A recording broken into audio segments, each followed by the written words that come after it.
Vamos falar agora sobre o PETI, que é o Programa de Erradicação do Trabalho Infantil, com o assistente social e chefe do setor de proteção especial, Juliane Rabitzreuter.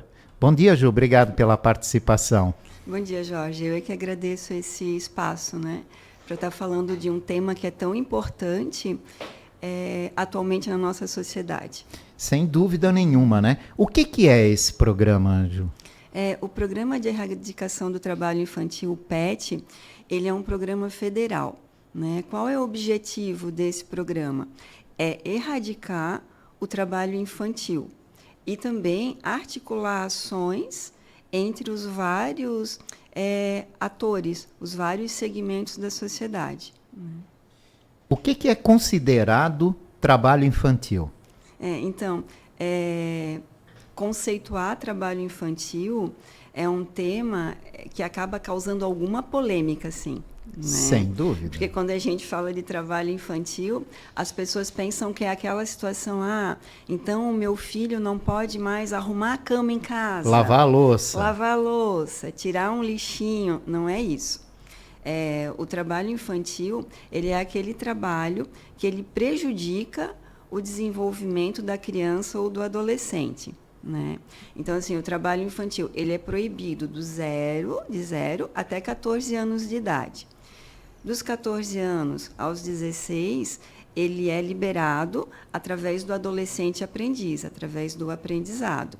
E a partir dos 16 anos, o adolescente ele pode trabalhar, desde que não seja um trabalho noturno, né? E que não seja um trabalho que exponha ele a risco. E a gente percebe que sempre que a gente fala a respeito do PET, vem isso à tona. Né? Então o meu filho não pode mais lavar uma louça, ele não pode mais tirar um lixo. Assim, essas atividades, elas fazem parte do dia a dia da família. Até para incluir essa criança, né? A gente tem conhecimento, a gente percebe que, de acordo com a faixa etária, a criança pode ajudar em casa, sim. E, às vezes, até deve ajudar em casa, né? Isso. Porque, assim, como eu sempre falo, né? A criança ou adolescente, ele não é hóspede em casa, né? Exatamente. Ele faz parte daquela família. E até uma questão da construção do cidadão. Isso, até de trabalhar a autonomia dele. Então, conforme a faixa etária, ele pode desenvolver várias atividades em casa. Ele vai arrumar a cama, de pequenininho, brincou, vai recolher os brinquedos, entende? Isso não vai prejudicar, isso é saudável para a criança e o adolescente. Eu não posso expor ele a um trabalho que vai acabar prejudicando o desenvolvimento dele. Né? Ele vai deixar de estudar. Ou até ele vai para a escola. A gente já teve algumas situações que a gente acompanhou aqui no município, de que a criança ela acordava todo dia às 4 horas da manhã, ela ajudava o pai e a mãe na roça, depois ela ia para a escola, ela dormia na escola. Então, está prejudicando o desenvolvimento dela. Esse tipo de trabalho não é permitido. Isso é considerado exploração. Isso, e crime daí. Uhum. Né?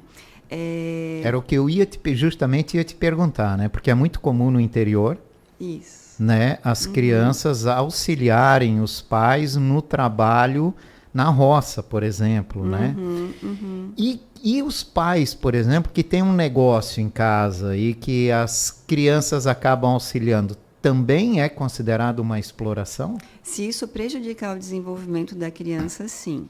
A gente tem muito mito em relação ao trabalho infantil. Né? Quais são eles, assim, e que para a gente até orientar aqui a nossa audiência? A gente ouve muito que é melhor estar trabalhando do que na rua fazendo coisa errada. Né? O que a gente percebe, se a criança ela é submetida ao trabalho infantil, acaba prejudicando o desenvolvimento dela. Seja físico, porque daí pode lá na frente prejudicar o desenvolvimento ósseo. Né? A gente vê hoje adultos que dizem que tem problema de coluna. Tu vai perceber, tu vai avaliar, trabalharam desde muito cedo com trabalho pesado e hoje tem essa dificuldade. Também a exclusão social, essa criança ela deixa de brincar, né, que acaba sendo importante para o desenvolvimento dela. Aí vai se tornar um adolescente que não se preparou que não se qualificou e vai ter repercussão lá quando ele for adulto. Então, assim, esse é um dos mitos, sabe, Jorge? Que o trabalho dignifica. Sim, o trabalho é importante, mas ele tem que ser respeitado o desenvolvimento dessa criança e desse adolescente. O trabalho que dignifica pode ser o de casa, né? Isso. Mas aí no sentido de auxiliar a família. E de educar o cidadão para o futuro, né? É isso aí. Há registro desse tipo de exploração aqui na cidade? Há muitos registros? Há muitas denúncias? Não, esse é um outro problema. Tanto o município de Blumenau, como aqui a região sul do país, acaba tendo isso como uma questão cultural. E as pessoas não percebem, não conseguem identificar quando é uma situação de trabalho infantil e quando está prejudicando a criança.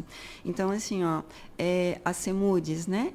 A Secretaria Municipal de Desenvolvimento Social, através da proteção social básica, que são os CRAS, ou através da proteção social especial, através dos CREAS, elas acabam atendendo e acompanhando as famílias que estão numa situação de vulnerabilidade ou com alguma situação de violação de direitos. Dificilmente chega para a gente a denúncia do trabalho infantil. A maioria das vezes chega a denúncia de que a família está enfrentando alguma situação de vulnerabilidade ou tem uma outra violação de direito, que seja violação física ou negligência, e depois quando as equipes começam a acompanhar a família, e que daí acaba surgindo a situação do trabalho infantil, né? Porque a família não percebe que é trabalho infantil.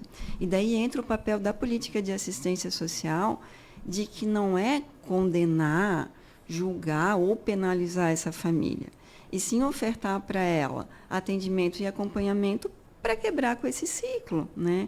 Então, assim, tem a possibilidade de encaminhar a família para acompanhamento pela proteção básica, né? Inserção em capacitação, a gente tem uma gerência, que é a GIS, que é de inclusão social. A gente tem o PIT, que oferta curso de capacitação ali para o adolescente, pensando na qualificação dele para inserção no mercado de trabalho. Então, a gente tem várias frentes, né? A gente tem a possibilidade de repasse de benefício também, só que é como eu te falei antes, as situações não chegam. Para te ter uma ideia, hoje, em acompanhamento no município, pela política de assistência social, nós temos só 6 situações de trabalho infantil. E a gente sabe que é um universo muito maior.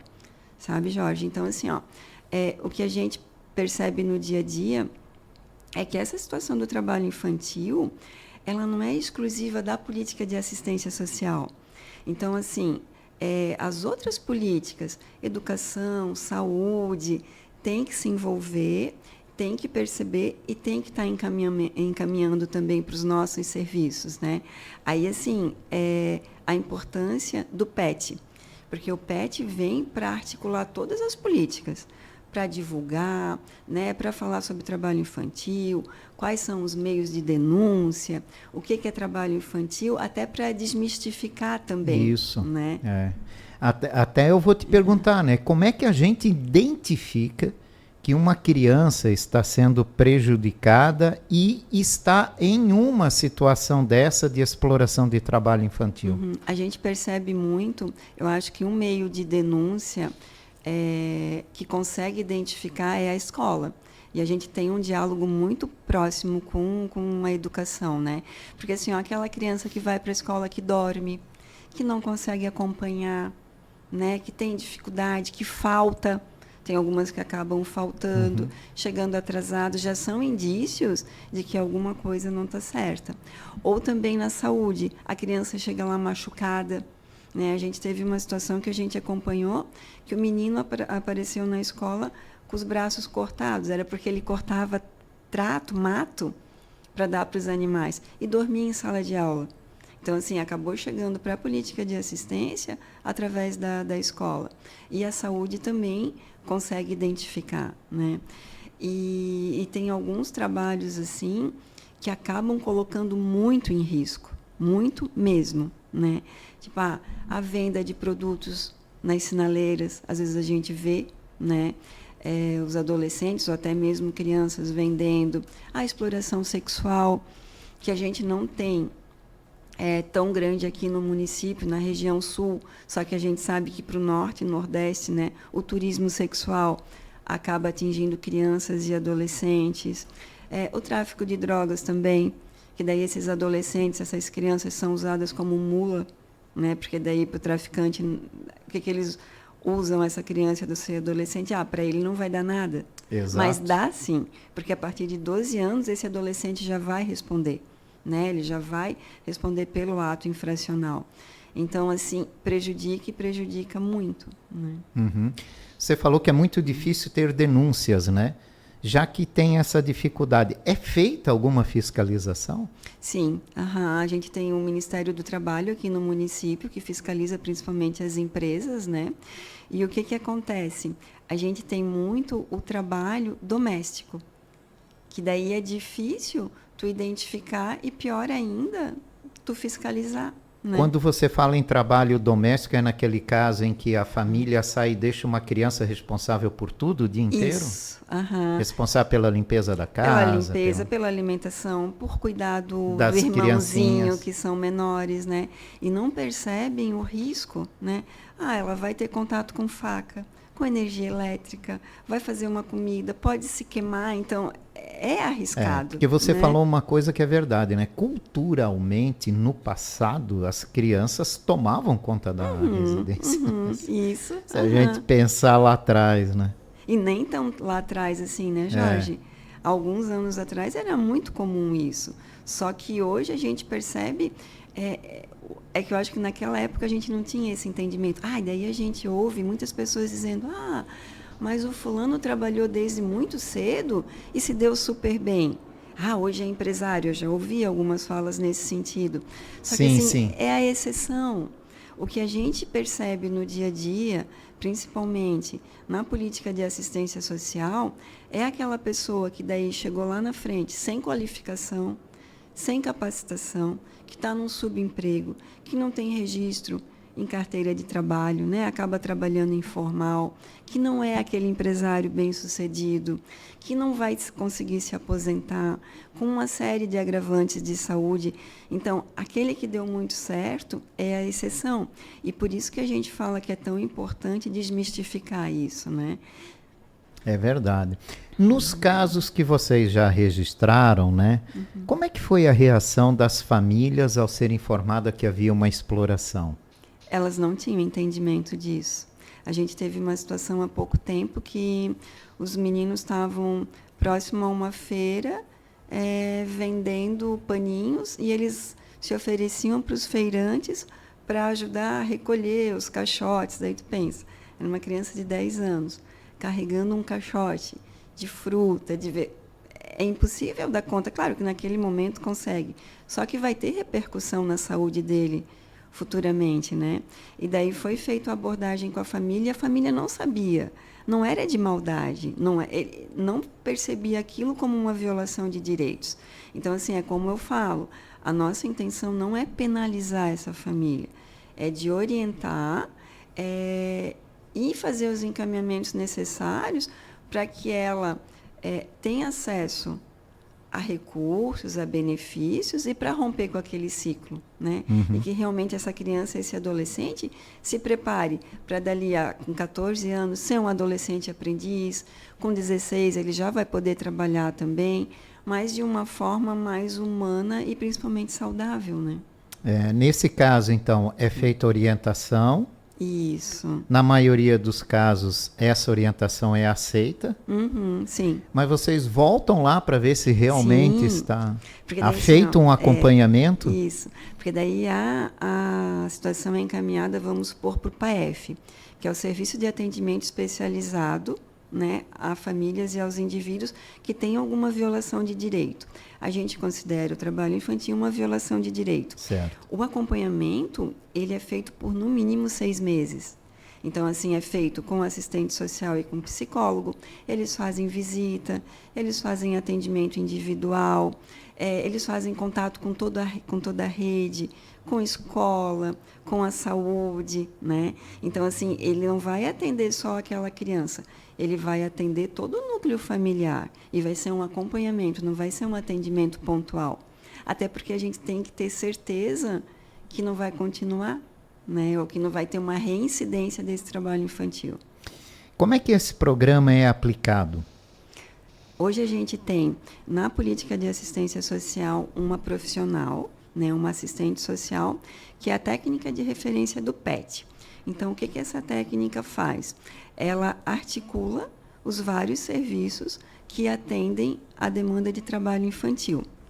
E ela faz todo o trabalho de capacitação, de orientação. Então, ela tem ido para os CRAS, para os CREAS, para as entidades e falado a respeito do trabalho infantil.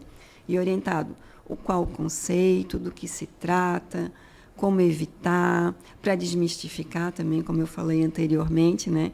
Porque quando a gente começa a falar, já tem vários ataques, assim, sabe? Porque as pessoas já ficam indignadas, né?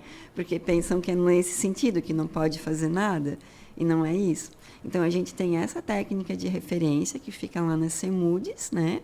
Que faz esse trabalho, né? De monitoramento, de orientação, e a gente tem daí os serviços, especificamente, que atendem as famílias.